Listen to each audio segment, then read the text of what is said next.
Good morning. Thank you. Thank you. So we're going to go ahead and get started. My name is Wendy Borlabi, and I am the sports psychologist for the Chicago Bulls. As we start the process for this morning, what we wanted to do is that we've got a couple of questions that we're going to answer for ourselves, and then we're going to open it up the last 30 minutes for you folks to be able to answer or ask us questions. We feel that's probably the best format. So we're going to go ahead and get started. The first question that we're going to answer is how did we get our foot in the door with the professional teams that we work with? And I'm just going to let the ladies go ahead and introduce themselves and then tell you their story. Hi, I'm Gloria Balague. I've been a professor at the University of Illinois at Chicago for many years. I have worked also for many years with USA Track and Field.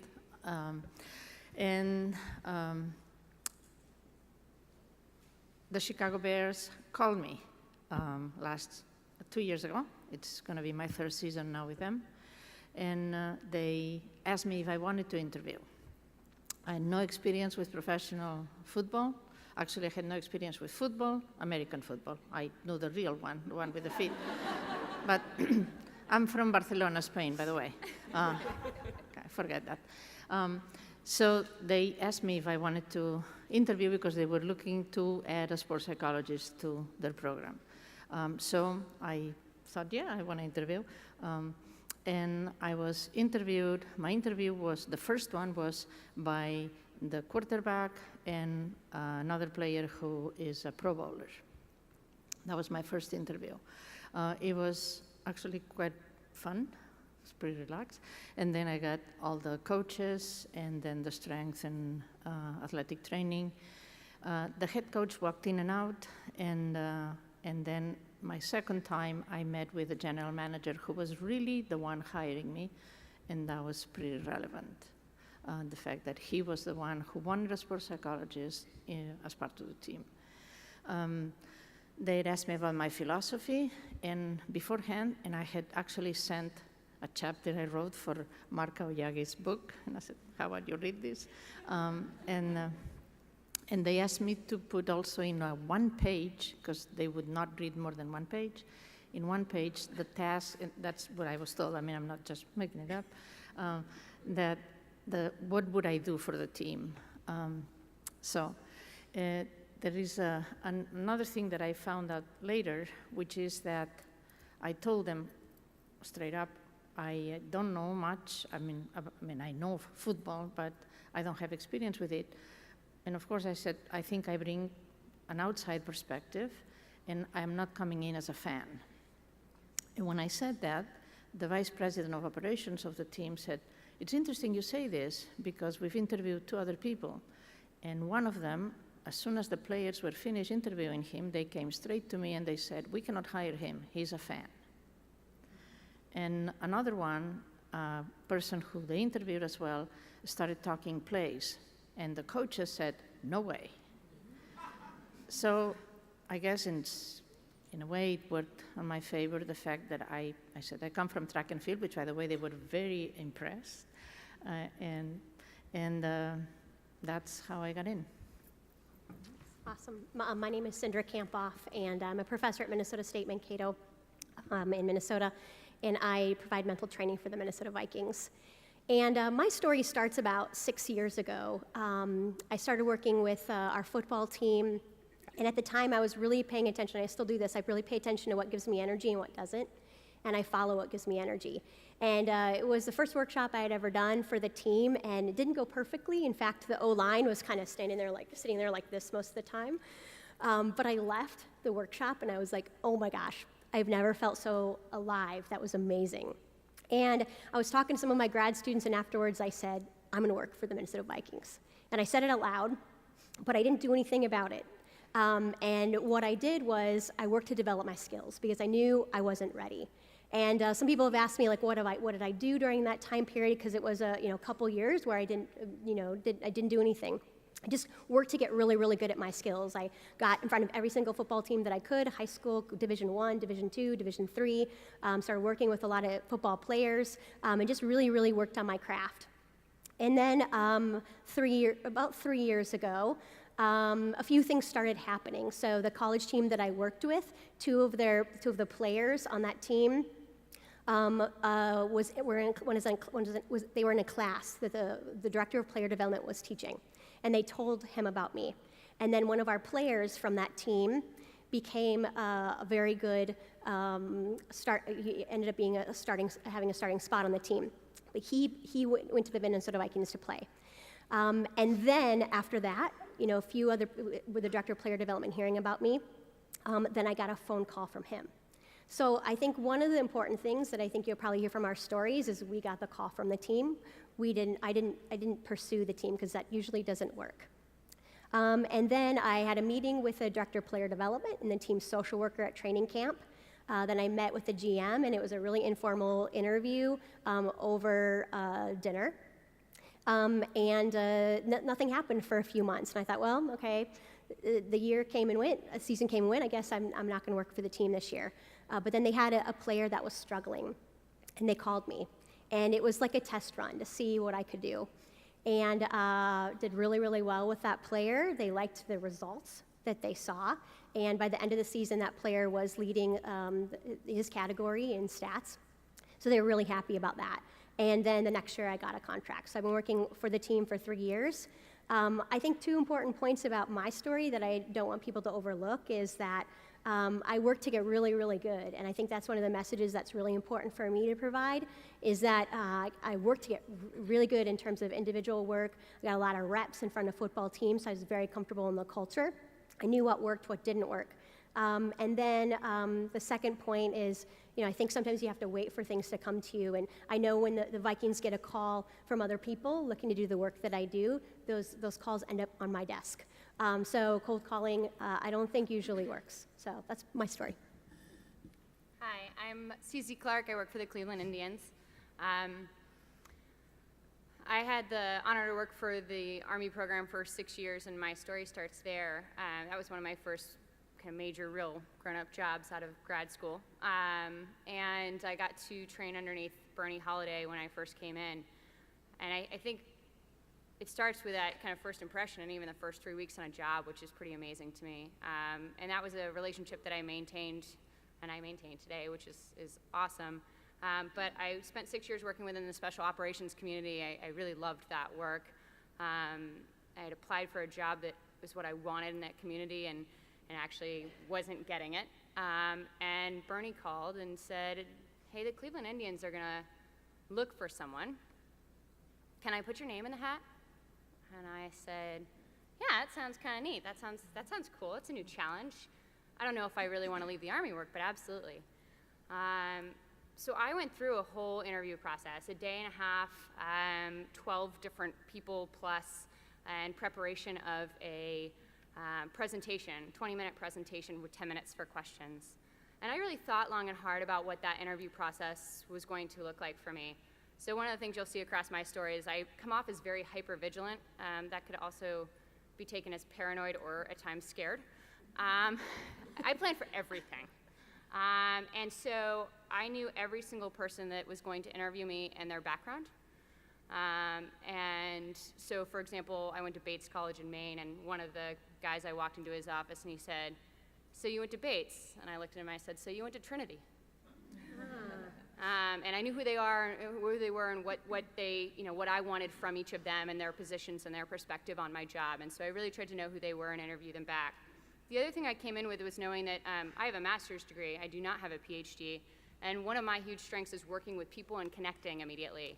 And so I kind of banked on the fact that the other two people interviewing very well may have more education than I did, but that they also may have a focus on talking about who they were and what they could do, kind of how cool they were.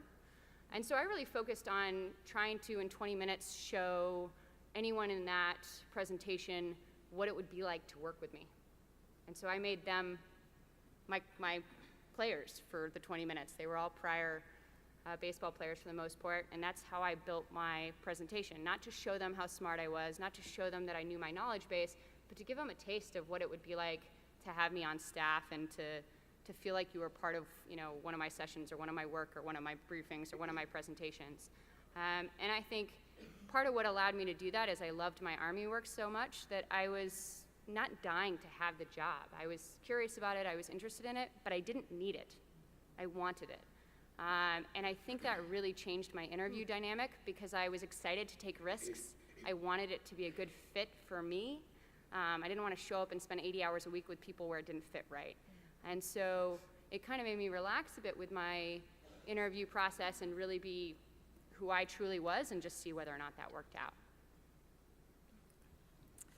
Hello, everyone. My name is Kensa Gunter, and I am a clinical and sports psychologist working in private practice in the Atlanta area. I work as a part of, my contract is actually with the NFL, but I work with the Atlanta Falcons through their Rookie Success Program, and I also serve as a team clinician. The other professional role that I hold is working with the Atlanta Dream, which is the WNBA team in Atlanta. So I kind of have two stories about how I got in. They're both a little bit different, but the common theme between both of them is my network. My professional network is what I say allowed me an opportunity to even be considered for both of those positions. So with the NFL position, what happened was the vice president for wellness and clinical services was looking for a clinician in Atlanta to help with the Rookie Success Program because their clinician had recently transitioned out of that role. And just to give you a little bit of context, so the NFL has a Rookie Success Program. Every club has a clinician, and they run this educational program for the rookies throughout the season. So it's basically 8 to 10 psychoeducational workshops that are facilitated with the rookies, and the program is designed to help them not only transition into the league, but also to transition into the particular club in which they work. So Vice President of Clinical Wellness and Clinical Services and Wellness sent out an email saying, does anybody know of anybody in Atlanta who could fill this role? It just so happened that Dr. Borlabi was on that email chain and received that message, and she and I went to grad school together. So she wrote back and said, yeah, Kensa's in Atlanta. So then I get an email and a phone call from vice president within the NFL, and I'm thinking, okay, wait, what's happening in my life right now? Because it came completely out of the blue. So the question was, we have a position looking for a sports psychologist. You were recommended, would you be interested? Of course. So we had a phone conversation, and then the idea was to have an in-person interview. And between that phone conversation and when the interview occurred, about 3 months passed. So I was really like, okay, so I must have botched that. I guess I didn't sound right on the phone because I haven't heard anything. And then the interview came, and my interview was with that vice president and also with the director of player engagement for the Atlanta Falcons. And I sat in a room with those two, and we talked. And basically they asked me more about how do you connect with people, how do you relate with people, what is it that you could bring to the table that you think would help our guys in making the transition, what experience do you have that would help you connect with a group of young college-age men. That's essentially what the interview was about, and my response was, I've worked in college counseling for the last 7 years, and I've had the opportunity to interact with college-age males for most of my career. And I served as an outreach coordinator. And so presentations was a majority of what I did when I was not providing clinical services. And so from that interview, I did not meet with players, I did not meet with coaches, I did not meet with anybody but those two individuals, and was extended an opportunity to come in and facilitate the sessions within their rookie program. So that was in September of 2013. And I've been working with them. I'm currently in my 5th season with them now. When I initially started, it literally was come in, do the workshops, go home. No real interaction beyond that. But over the course of the last 5 years, I have become much more integrated to where I still facilitate those workshops, but I also offer and have individual meetings with people, not only rookies, but also vets. Whenever they have their social responsibility trainings for the entire club, I am asked to come and be there just to serve as an additional resource in the room. That did not happen day one. That happened over the course of 5 years. And I think during that time, they were vetting me all along the way in terms of what I could do and more importantly, can I exist and operate within this culture and in this space and be effective. And after seeing that and me hopefully demonstrating that, they allowed me to have more entry and more access in that space. And so, Nothing happened overnight. So I say my network and career vetting really is what's allowed me to get in the door and to stay in the position. So in the WNBA space, in addition to the work I do in private practice and with those professional teams, I serve as the sport consultant for the Georgia Tech Athletic Department. And when I first acquired that position, the senior women's administrator was the one who interviewed me for that. They were looking for somebody to come in to talk to a specific team and work with a specific team, and thought that I could be a good match. Again, somebody on campus indicated a need for a sports psychologist. They happened to say this to one of their friends whom I had worked with at Georgia State, and my name came up. And so, longer story short there, worked with Georgia Tech. The SWA that hired me left after a few years of me being there and became the president of the Atlanta Dream and said, I want you to come work with my team because I've seen the work that you've done during my time at Tech. And so again, no interview, just an opportunity that came because of the network, the connections, the relationship, and the work that was speaking for me. And so I've had an opportunity to go in and work with their staff and also work with their players in an individual capacity and somewhat in a team capacity a little bit. But I think it's really important, as others have said, develop the skills. The skills are what speak for you more than anything on a resume or anything on a piece of paper. And build your professional network, because you can't be everywhere at once, but if somebody knows you and knows the quality of your work, they can pass your name along, and that can create a wonderful opportunity that you never even see coming. So my story and how I got to the Chicago Bulls, I was living in San Diego at the time, and I actually decided to go ahead and move to Chicago. Gloria and I have been having conversation for probably 10 years of that I'm going to move to Chicago at some point. I don't know when this is going to be. You hear anything, let me know. So I had decided I was going to move in April of 2016, regardless of what was going to go on. And I got an email from Gloria in September of 2015 stating that she talked to Ken Ravizza. The Bulls have contacted him. They wanted to hire somebody. He was busy with the Cubs and wasn't really interested in the position, but asked Gloria if she knew of somebody. So she, in the email, she asked, can I go ahead and send your information to them? I said, sure, not a problem. Inside, I thought, I don't want to work for an organization. I liked working for, I worked for the Olympics for like 6 years, so I liked working for different teams. So I really wasn't fixed on working for an organization, but I thought this might be a really great experience in doing a job interview when I do want to find a job in Chicago. So she sent my information on. I got a call from Ken Ravizza, and we talked about the position. It sounded really great. The organization sounded great. And this is, again, like in October of 2015. I heard nothing from the Bulls, and, life went on. Then I got a phone call on December 23rd, and they wanted to see if we could set up an interview on December 24th.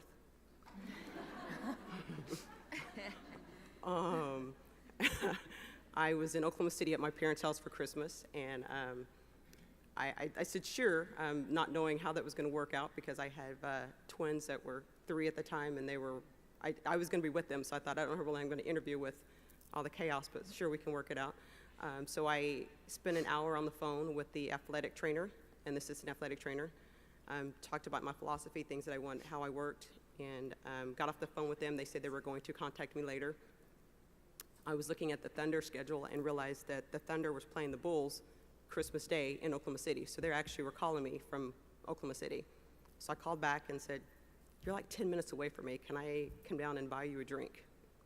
They said, sure. So I wanted to meet them face to face. I liked the conversation, but I thought, let me see if I can meet them. So I went down there and I met with the assistant athletic trainer, the athletic trainer.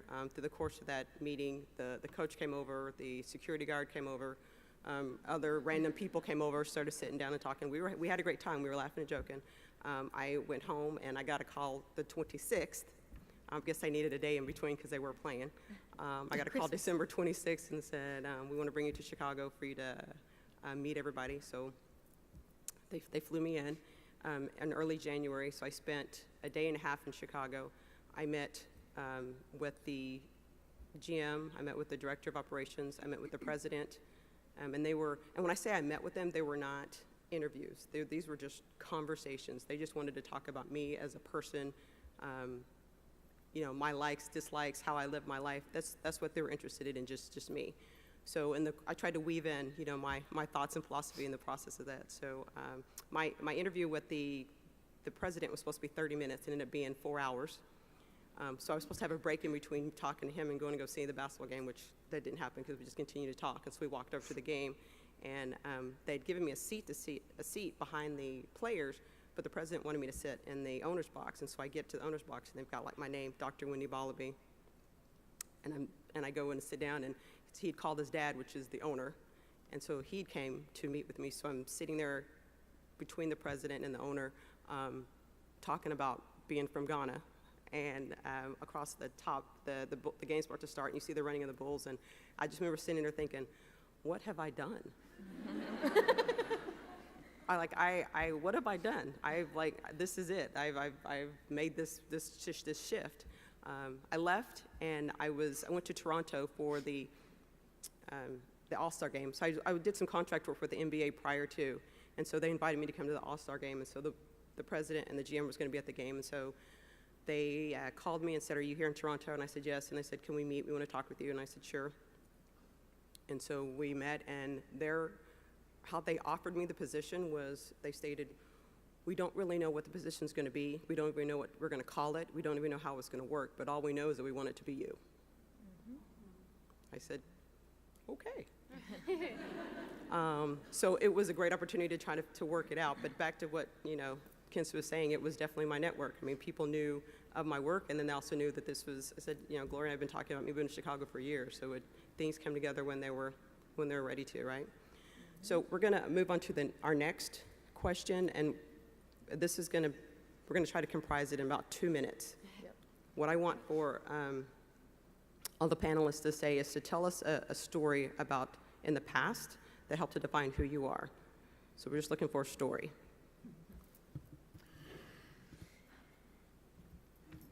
I think it's hard, but one of the main principles that I when we thought about this, we thought also, what do we want people to take from what you do or what you think? And for me, is be yourself.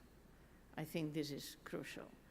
And so when I was in 1991, I traveled with USA Track and Field to the World Championships in Tokyo. We were in a resort before the kind of a training camp in a beautiful place, Shiba, but a little bit far away. There was really nothing else there. The TV was in Japanese, and the tension, everybody ready for Worlds, the tension was kind of increasing. There really was nothing to do. And one day they brought a movie in English. That wouldn't happen now, but it happened then. They brought a movie, it wouldn't happen now because everybody would have their own movies, but they brought one, and we all piled together in the dining room to watch a movie in English, because we were all going stir crazy. And all of a sudden, it's a detective movie, and you see, this guy hiding in the bushes, and he sees the shoes of the assassin. And one of the throwers turns around, looks at me, and says, "SportPsych, what's he thinking?" And sometimes, if I'm relaxed, and so I don't have the strongest of filters, and so I say, "He's thinking, holy shit." And then I thought maybe I should have said something profound, but it was too late. And so he turns around, looks at me, and says, "You're okay." And the next day, he came to talk to me. And I thought, maybe I shouldn't have said exactly what I said, but the truth is that don't try to impress and say, okay, what is it that you want to hear? It's like, at that moment, the only answer was, I have no idea what he's thinking, except probably that's what I would think, so. But I think being yourself and really, being who you are, I think it's probably one of my strongest points, I think. My story is really about a pivotal moment in my life that shapes how I show up every day and absolutely how I show up with the Minnesota Vikings. So a few years ago, I was running the Boston Marathon. And I love the Boston Marathon because it's very, very hard, and I like to do difficult things. And I was running the race and finished actually in a personal best time. So it's pretty awesome to do that at the Boston Marathon because it's a really tough course. And I almost maybe gave too much in the race because I couldn't walk afterwards. Like maybe I was too gritty, but like I was walking back to my hotel, just kind of like my legs are cramping, but it was like this sign that I just gave everything in the race. very, very proud of how I did. And then I heard 2 bombs, and I was right in the middle of the Boston Marathon bombing. So I was 2 blocks away from the Boston Marathon bombing, and my hotel was right next to Boylston Street. So I could see what was going on Boylston Street at the same time that I was in my hotel room figuring out what just had happened. And it's a pretty tough time because we had heard that there were multiple bombs along the route and that perhaps there could be a bomb in our hotel. And so I really didn't know if I was going to get home, to be honest. And I have 2 boys. I wasn't sure if I was going to see my boys. I wasn't sure what would happen. And so I remember being in that hotel room and really thinking about how I've lived my life. And I asked myself 3 pivotal questions. That was, what is my purpose? Why do I do what I do? And why am I still here? And it was that day where I decided to really follow my big dreams and to act with courage and bravery and to show up as myself. And I don't think that it would have happened if I wouldn't have been at the Boston Marathon bombing. And I think, how that relates to work in professional sport is as a female, all of us are many times the only female in the space. And so I'm the only female that's allowed downstairs where the players are. I'm the only female typically on the practice squad. And I think that takes a lot of courage and bravery. And I don't know if I'd be living that way if it wasn't for being at that moment at that time. So what I really learned is stop playing small and really play big with your dreams. Wow. So I'm going to tell a partial Army story, so I have to start it right. So no shit, there we were. So there's this really neat training that happens over a lake at Fort Bragg called Mott Lake, where a group of Special Forces Green Beret guys are in a helicopter, and 12 of them, this helicopter comes down over the lake, and they jump out of the helicopter into the water with a boat, blow up the boat in the water, pick up each other along the way, and get to the shore. It's called helocasting. And I had the opportunity to go watch a team helocast that I was setting up some work with. We also had someone new coming to our staff and our team at that point, and I was going to bring her out to shadow with me to get an experience to see something. Again, I told you I was hypervigilant, right? So I have everything in my truck that could possibly you could need known to man at this point. I have food, I have water, I have jackets, I have everything, and it's a cold, miserable day, of course, because this is an Army story. And I, of course, am also looking at the shadow saying, you will stick on my hip, you will not say a word, you will not embarrass me, you will not slow them down, you will not do anything. Wrong. Well, you're allowed to breathe, but that's about it. And we're out there, and it's miserable. These guys are getting out of the water, they're getting in a van, turning on the air conditioning, having chicken soup. It is 1 degree above what you're allowed to get in the water in. It's miserable. And this person's standing there with me the whole time. And at some point I look at her and I say, hey, it's 5 o'clock, the day's done. I know you're moving down to North Carolina. I'm sure you have stuff to do to settle into your house. You're welcome to leave. And she looked at me and said, I'm not leaving. And so I guess it's not really a story about me. It's more of a story of actually what I saw in someone and what made me trust them to be someone that I always wanted to recommend for a job. But I guess what I always hope of in myself too, of that person that's so in love with that moment and what they're doing, that she never brought up she was cold and she was not dressed appropriately. She was from Florida, funny enough. She was probably not fed. She probably was getting something delivered to the house to help her move in. She probably had a huge amount of life going on in that moment, and I never knew about it. I mean, I checked if she wanted to go home, but that was not what she was focused on. She was so in that moment. And for me, that was who I would want a soldier or a player or someone to be around, is someone that is so into the other people in the room in that moment, or so into the other people at that lake, that you almost forget that you're cold, which is hard to forget. So the story that comes to mind, I consider it to be a blessing that was wrapped in very interesting packaging. I got laid off. And so I was working at a college counseling center. I had been there for almost 5 years, and as I was going through grad school, that was kind of one of my dreams, was to work at college counseling. I loved working with that population. So in my mind, I'd kind of fulfilled that dream. I was there, doing good work. It was great.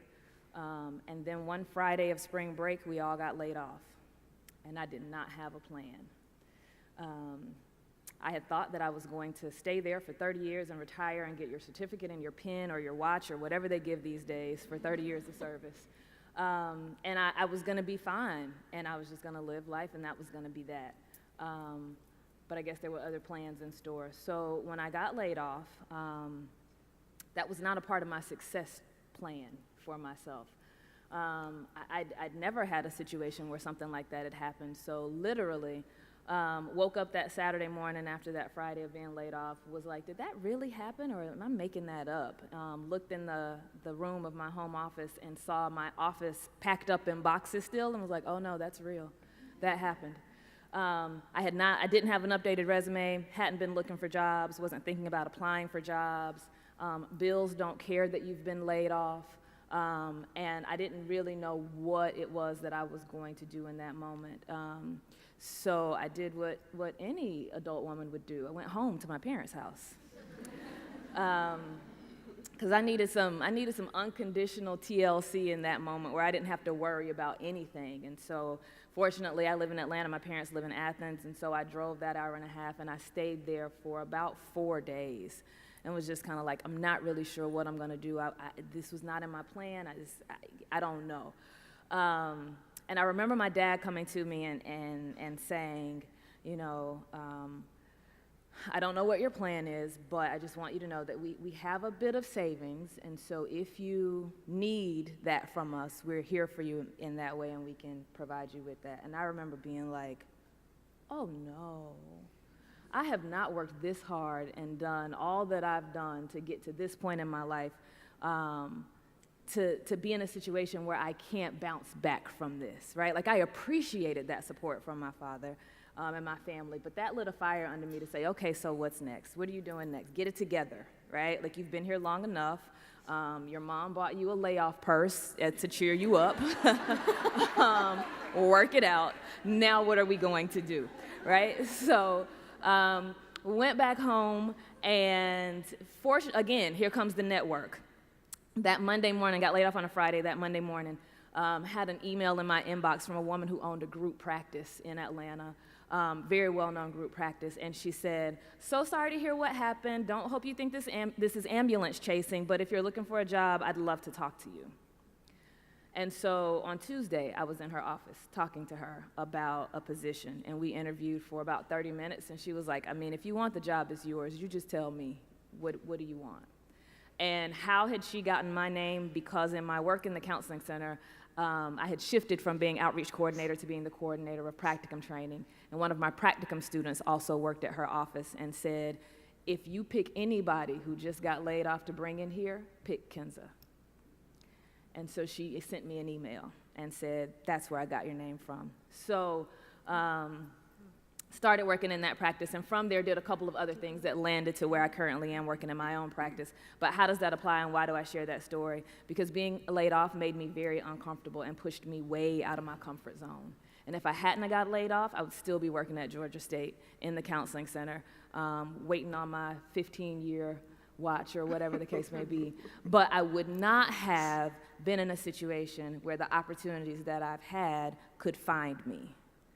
I would have been landlocked in an office and in a company and in a business. And I would have loved it, I'm sure. I enjoyed the work.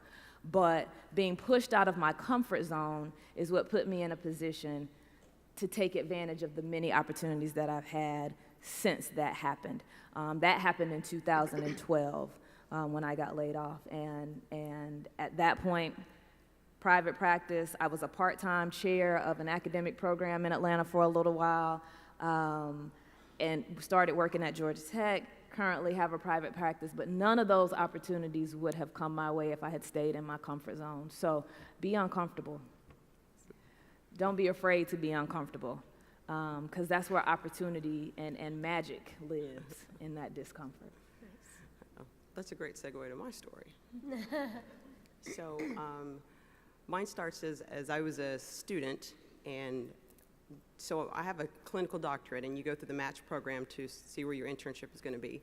So you get an email on Friday stating that you are matched, so you have an internship. So my roommate was a doctor student at Argosy as well, so we both got the email on Friday saying that we had a position, so we were completely excited, went out like everybody else, drinking, had a great time. So then Monday you get the email telling you where you're matched. And so my email came out and said I was matched at James Madison University.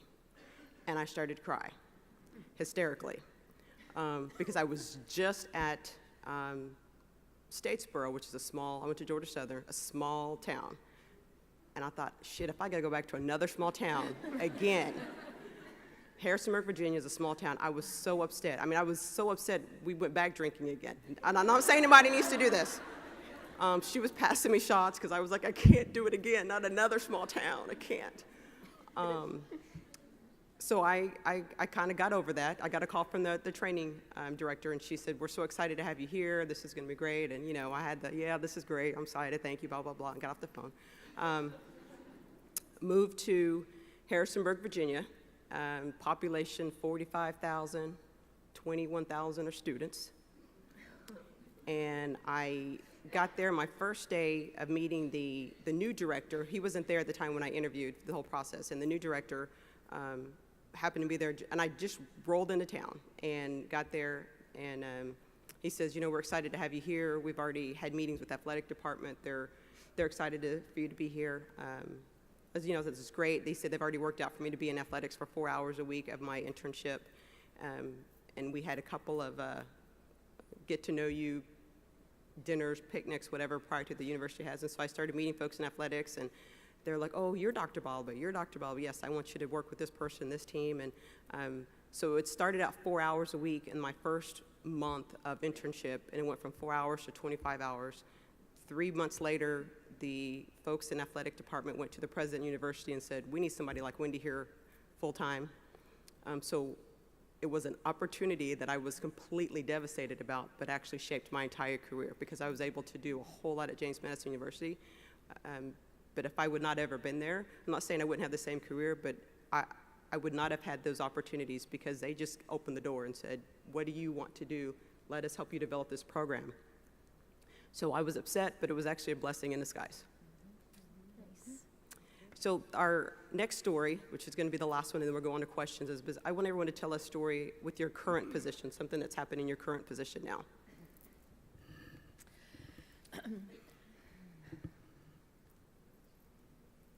The same way I said that sometimes I don't have the best of filters. I don't want you to think that I'm like nuts, but one thing that I've learned is to really observe, and to me the first do no harm has been my guiding principle, particularly at the beginning in a new environment. So one of the things that I started doing was on Tuesdays, when the players don't have to be at the facilities, their day off, that day I do a half an hour session, educational session, on topics that I've gathered from them, and it's totally voluntary.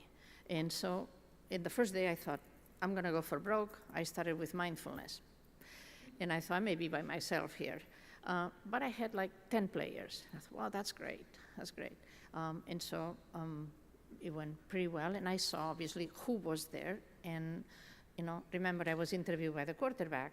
He's a very thoughtful guy, and he was there at that first session and said, what are you gonna do next week? And I said, I'm thinking about doing something on focusing and concentration, but if you have other ideas. No, that's very good. So the following week, I have 27 players, some of which I didn't know their name, and I'm sure they didn't know who I was. And I thought, wow, 27 players in attendance here, that is huge. I don't think that's me. Turns out the quarterback had made it mandatory for the whole offense. So, understand who are the key players, but also don't take yourself too seriously, okay?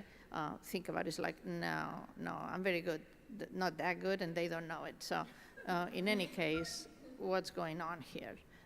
And figuring out, and then making it clear, no, this is not how this is gonna work. okay? If I have 2 people, I'll do it the same as if I have 10, but this cannot be mandatory. And I think that actually the ones that I told them, listen, I really appreciate, and I'd love to, but you don't have to. And they were very relieved, and then some of them have come back, but I think that was also, they understood also how I work.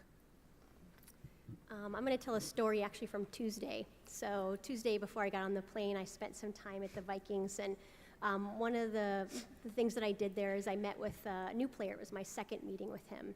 And this particular player has some pretty big dreams of making it to the Pro Bowl and leading his team in his category, but is struggling with opportunities and decisions and coaching and even changes within the team. We've had some changes in like a quarterback, for example, and so just struggling a lot. And that is what I find. There's a lot of consequences, I actually think, to things that they can't control, like their contract, and that impacts their family, that impacts how much they make. But I also know, and my theory is, and this is what I've seen working in the NFL space, is that for every minute somebody focuses on something they can't control, I think it's one less minute that they're not in the league. And I've just seen it because I've seen a lot of guys really focusing on things they can't control, like Twitter, like haters, and they're not around anymore. And so we had an amazing conversation, an amazing session, and I could just see when he left that he had this weight lifted off his shoulders. And when he was opening the door, he just said, "Cindra, I appreciate you." And I tell that story actually because sometimes I think that we forget to appreciate the small moments. And I think it's also about doing good work where you're at, and that sometimes I think we want something more, right? Maybe you're here because you want to work in pro sport, and then you forget to enjoy the small moments where you're at. And even for me, I want more things. And so it just made me realize the importance of being grateful for the small moments and not getting so stuck in the kind of the race where we're going next. So my first 2 years working for the Indians, it was Dr. Charlie Marr and myself, and so I saw 250 players. Basically, I saw every team we had in our minor league system and our major league team as well. And when I would visit, it was amazing. Like, I visited one team when they were playing right outside of Raleigh, and we had a terrible schedule, and so I said, "Hey, I'm going to open up 2 hours in the hotel lobby if you want to come." And I had 8 players sign up, tell me to text them so they could get time. And I could tell anybody that had a right to know like what those sessions were about and what we were working on. And this was like awesome work, exactly what you'd kind of envision. Really great. I'm in my 4th season, or I just finished my 4th season with the club, and I have our major league team now a fair amount of the time. And one of the players starting in September came into my office. So I do not have a clinical background, but I do have a couch. It's a running joke. And he lay down on my couch. When I said, "You looking for anything?" He said, "Just to chill out." I said, "All right." So we chatted a little bit, and then kind of conversation waned, and he got on his phone and was laughing at stuff on YouTube and listening to music, and I started going back to some work I was doing. And then I watched part of our game in the clubhouse where the players come in and out of, and I watched part of our game in my office. So the later innings I often watch in my office. September baseball, he came out of the game. And he went and got himself a shake, and he came and sat down in my office. And we talked about life. He's not from the U.S. He laughed at my terrible Spanish. We went back and forth. And he laughed. Okay. And then the next day, the same thing happened, because we play baseball every day. And it was this moment for me of, I think, definitely appreciating that moment, and that my office was a safe place. And then also you have that wonder of, am I doing work? Am I doing my job right now? Should I be trying to suggest parts of my job right now? Should we be reflecting on his game? How much should I reflect on this game? And how much does this just need to be a place where he can come and he knows that I'm not going to push something at him? And it's questions I still have. And if someone asked me what that session was about, I'm not sure I could tell them it was a session, or what our progressive plan is, or what his mental plan is, or how he's progressing. And that's so different from my first 2 years to this year. But it was so rewarding to just realize that this was a space that he chose to come to when it wasn't a norm and there wasn't a reason for it. And so it's not at all what I pictured. It's not at all what I designed. It's not at all what I meant to implement. And I think part of this year has been accepting that for me and really enjoying it and the depth of the relationships that are starting to form at this point. So in the interest of time, I don't have a story, but I'm going to share a lesson that I've learned, and essentially it's this. Players are people first. And I know they're on the professional level, and I know this is business, but they're people. And so when a player comes up and shows me pictures of their newborn or tells me they just bought a dog and it's not quite potty trained and it's driving them crazy at night, or they update me on how their family is doing, those are the moments when I am grateful for being able to create a connection with them, because they're people and they need people to treat them as people, not performers, not commodities, not dollar signs. There are a lot of people pulling from them, but they're people. And so the stories that stand out to me are those when they want to share their personal life with me, because they trust me to hold that and to hold it in high regard. So my story actually just ties into the interview piece. So I was on the job for 5 days, and there was a situation with one of the players, and I was in my office, and I was called into the bigger office with the president, the owner, the head coach, the director of operations, and one of the physicians, and there was some situation going on with one of the players. They'd already decided what they wanted to do, but they just wanted my opinion, which I told them that they were all incorrect. And this is why I thought that they were wrong, and this is what I think that they should do. They told me that I was wrong, and this is what they were going to do. I said, okay. So I left that evening, and as I started thinking about things, I thought, I don't think they really heard me. I don't think they understand, and I think I need to actually express this again. So then I sent out an email to the owner, the president, the general manager, director of operations, and the coach, and said, this is what I think. Let me iterate why I think this. I think it would be a mistake if you do this. It just backed it all up, and the general manager came in and said, the next day and said, we got your email, but we still think you're wrong, and let me tell you why. So I sat and listened, and I said, okay. And he said, let's just agree to disagree, and I said, that's perfect. At the course of the day, they ended up having a conversation with that player and decided what they decided to do. I was leaving for the day and got called back into the office, like a principal's office, right? I got called back into the office, and I was told that what I stated was exactly what the player was thinking, and so they decided to scratch what they were going to do, and they followed my recommendations. And they thanked me for actually being bold enough to let them know that I thought that they were wrong and why I thought that they were wrong. And they said they wanted me to continue to do that with them and then also with the players. So we want to open it up for questions.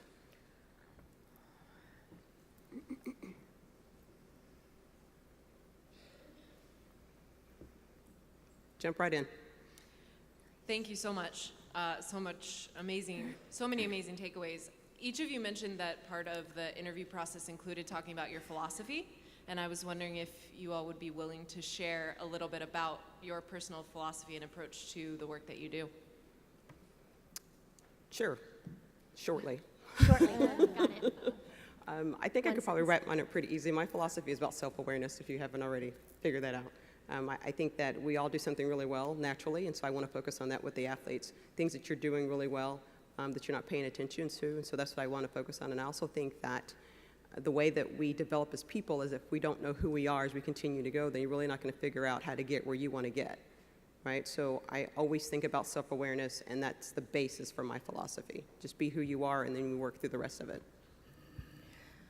I think for me, the main thing is always work with the whole person, not just the athlete.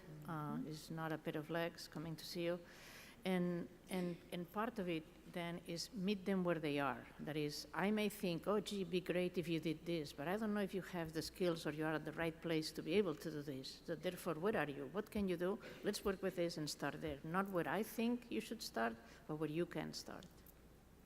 Well, I'd say that my work in sports psychology is over my 10 practices, and I shared that with the GM during the interview. I think my philosophy is the importance of building relationships, and I think especially in the culture of pro sport, I think it's really understanding the culture and asking a lot of questions. I think as sports psychology practitioners, we can go in and have all these great ideas, but you have to learn the culture, and each of our cultures that we work in is very different. but you have to learn that. And I think ask for things or ask for opportunities, but don't be pushy. Okay, so I'm going to echo all of that so I don't repeat it, because absolutely on every single level there.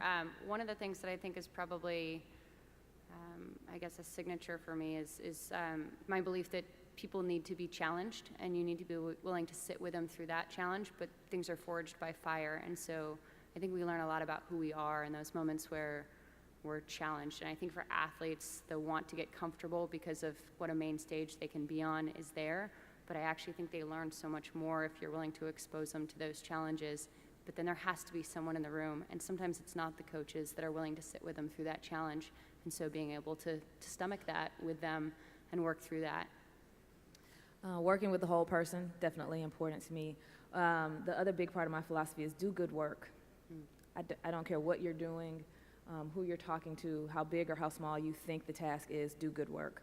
And in terms of working with players, collaborate. There are a lot of people telling them what to do all day long. Ask them what might be helpful for them. Get them involved in the process. Good afternoon. Thank you all for sharing your stories. I'm taking the advice of Dr. Gunter right now and stepping outside of my comfort zone by stepping up to this microphone to even speak in front of this. Awesome. Bravo. Some of my key takeaways: be yourself, develop your skills, and network. So I wanted to ask a question. At these conferences, you want to meet any and everyone who's doing great work in the field. So how do we as young professionals network intentionally?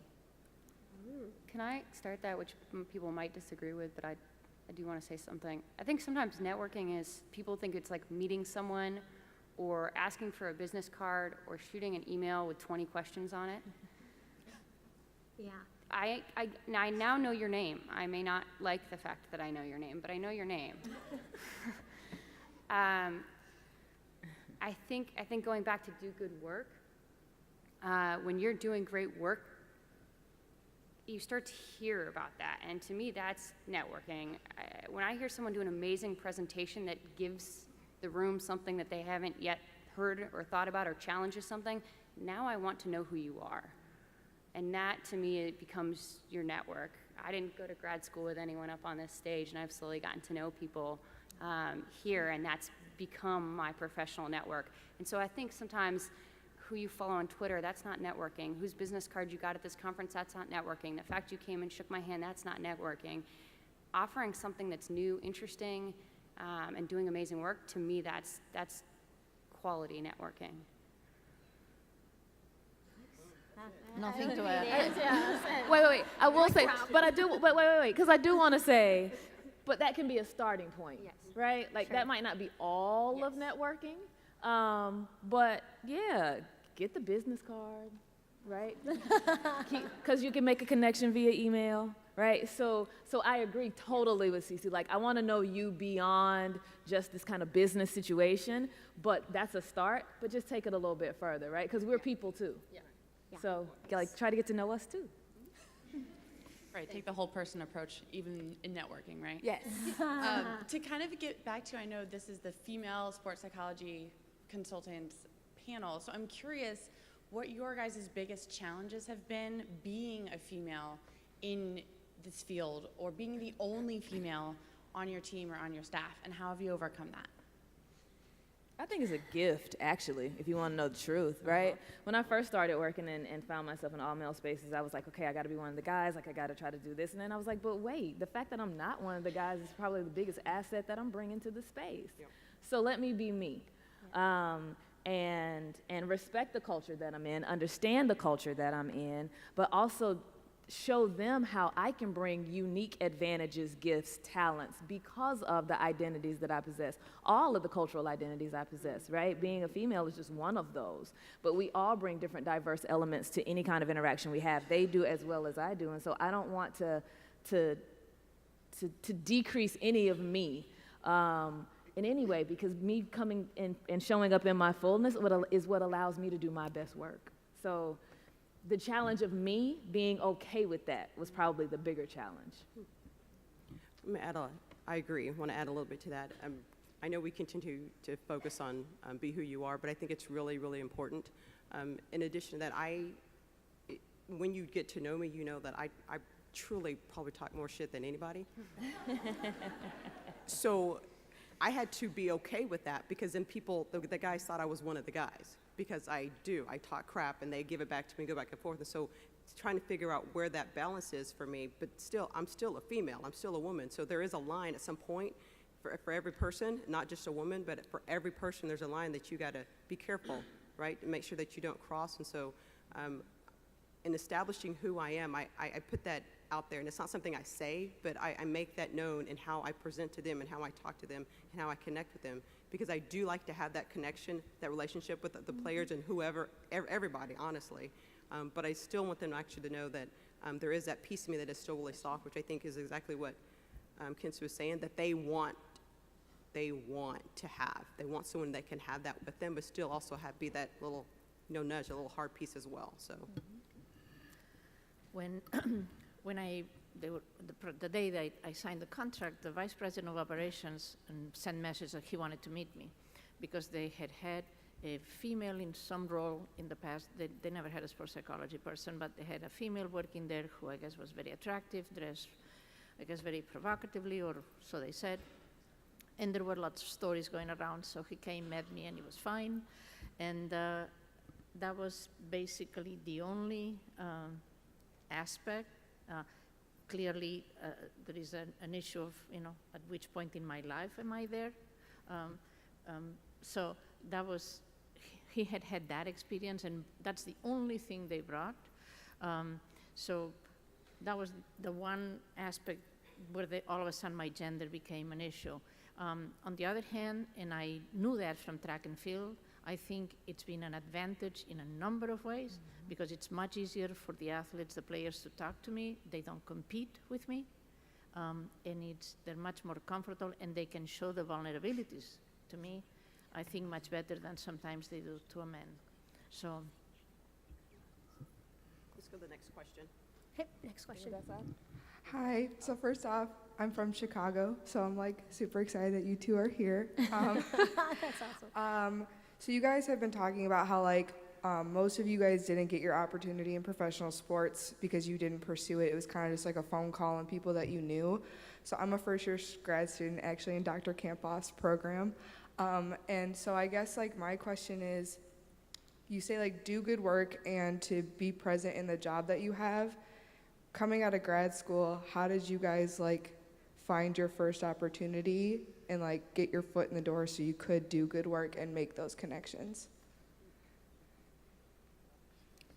So coming out of grad school, I worked in college counseling. I wasn't in sports psych coming out of grad school. My first job was a clinical position. And so I used the skills that I had. Because I had the sports psych skills, the opportunity to then serve as a liaison to athletics came in terms of me being able to do that in my role at the counseling center. But literally, my first job was not consulting, private practice. I was just working. So I guess I know that might be different for some of those who don't have that clinical background, right? So maybe some others can speak to that experience. But I think just whatever job it is, whether it's a coaching job, whether it's interning, whether it's a job that you don't think has any relevance, you can learn something from everything that you can then use as you move forward. That's where the networking comes into play, so that even if you're in a position because you need to kind of make money and have a livelihood, you do that while continuing to build your network and grow and develop and come to conferences, regional conferences, national conferences, so then you can have an idea of what opportunities are out there, because you might not see them immediately, but if you just kind of start working and getting some experience in any capacity, then that can translate down the road. Yeah, that's what I would just add quickly before we go to the next question is just try to find every opportunity that you can. And that might be the high school team, the youth team in your area. And then once you get experience with that, then you can say, hey, this is what we did, and this is what happened, and this is what the results, And when I think about even my work in football and what happened in the state of Minnesota with it, It was because I got in with one team, then I went to another team and the other coach and I said, hey, this is what we did, this is what the results were, what do you think? You interested? And then that's how I got in with the Minnesota Vikings, because I was doing great work and people were talking about it in the state of Minnesota. So you got to start somewhere, and my advice would be become a master of your craft and get better every single opportunity that you can. Read, but do get many opportunities with individuals and teams. One last. Hi, I just wanted to first thank you all for doing this. Representation really matters, so I appreciate you guys taking the time. My question specifically for Kensa, I just wanted to know what you think you've been able to take from your experience in a college counseling center over into the NFL and with the Falcons specifically, and how you're able to help people understand the culture of being an NFL player, the culture of the club itself, and helping them integrate themselves into the league. Well, I think one of the things working in college counseling and working in college environments is each team has a different culture. So even though I'm in the athletic department, I still have to adapt to each team and what they need, and if it's individual sport, if it's team sport. So that's one thing. The other thing is the age range for the rookies is very similar to those who are just coming out of college. And so I can talk about the transition that I know they just came from and relate to them on that level and kind of talk about some of the things that I know they may be experiencing there. The other thing was I was an outreach coordinator, and as an outreach coordinator, I had to stand up in front of people and give presentations all the time, and so that's primarily what I do in that role as a rookie success kind of facilitator, is I'm giving presentations every week. So that experience helped me to become more comfortable with public speaking, and I still get nervous every time before I do a presentation because I'm invested in it and I want to do well, but developing those skills in terms of being able to package information in an entertaining and digestible way, that was a skill that I had to learn, and I was able to do that during my time as an outreach coordinator, and that absolutely translates when I'm working with them. But then the other thing is just kind of being a person and realizing, yes, they're professional athletes, but I'm talking to people, and I know how to talk to people, so just talk to people. So we're out of time. But I'm very much aware that we have one male that wants to ask a question. So as the panel is like, we really want you to ask your question really fast. Yes, my name's Keith Harrison, associate professor at UCF, and I do consulting for the NFL and the Vikings on female fans. So first, real quick, thank you all for having this session. My question is, can you talk about what enabled you to be patient? Because I teach many millennials, many Zs, and they wear it like it's swag. I have no patience, Dr. Harrison, but I want a job. So can you all talk about during the incubation stage, and if we don't have time, I just wanted to throw that out because I think it's so important. I see many students and young professionals give up. It took me 9 years to get my deal with the NFL and 4 with the Vikings. I think sometimes we forget jumping in a 10-foot pool when you can't swim is not fun. And there are parts, we were joking last night about every single one. We have nightmares of days. Like, we're living the dream, right? But there are nightmares often, and we are challenged at our level. And so I think one of the things when I hear like people coming in, they're like, I'm gonna graduate and I wanna work in baseball right away. No, you don't. No, you do not.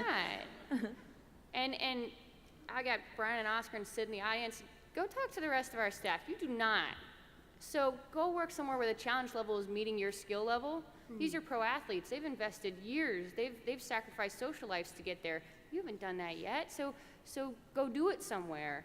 And you're gonna find that's a lot more fun. Like, I loved briefing units in the Army that were not Green Berets. They were so much easier.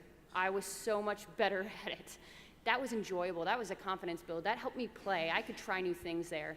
With certain units, I could not try new things. And certain baseball, players, I've earned the right to try new things. But I think sometimes, yeah, it may look fun from the outside, but I mean, if you sit down and talk to anyone that's actually in it, there's a lot of self-doubt, there's a lot of concern, there's a lot of hard days, there's a lot of sleepless nights, and there's a lot of travel.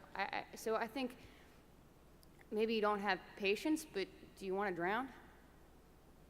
I think perspective is a big deal there. That's good. Okay. Thank you. We're going to be around, but thank you.